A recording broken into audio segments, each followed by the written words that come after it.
Се затвори одделот за детски болести во Охридската болница. Нема педиатри кои може да лекуваат пациенти. Сега се вршат само амбулантски прегледи со работно време од 8 до 20 часот, а за викенди и останатото време болните дечиња ќе се упатуваат во Струшката општа болница. Хоспитализирање нема. Останавме само двајца педиатри во цела болница. Практично неиздржливо. Ние пробавме да работиме еден месец секој втор ден по 24 часа, меѓутоа стварно е неиздржливо. Така да ќе мораме додека се најде решение некое да ја прекинеме работата како оделение со болнички пациенти. Иако ние долго време баравме, 15 години, не е пуштен доктор да специализира педиатрија. Едноставно не наидовме на разбирање, вели доктор Зекир, кој како што рече, се поизвестно е дека од февруари ќе остане единствениот педијатар во болницата.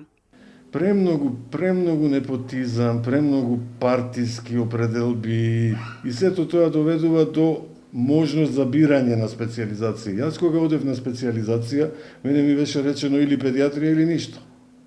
Овдека треба све да биде планирано. Потребни ни се толку педиатри.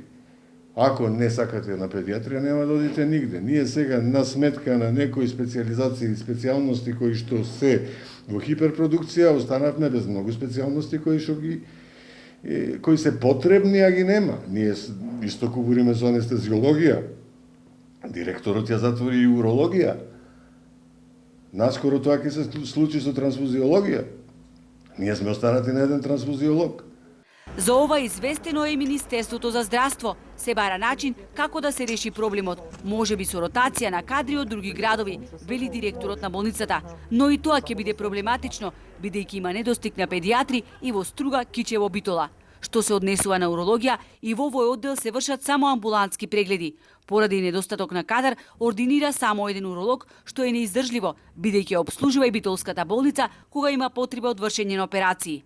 Само оваа година извршени се околу 300 операции на урологија, но ова е привремено. Наскоро ќе почнат повторно да се изведуваат операции, вели директорот на Охридската болница доктор Горан Балев.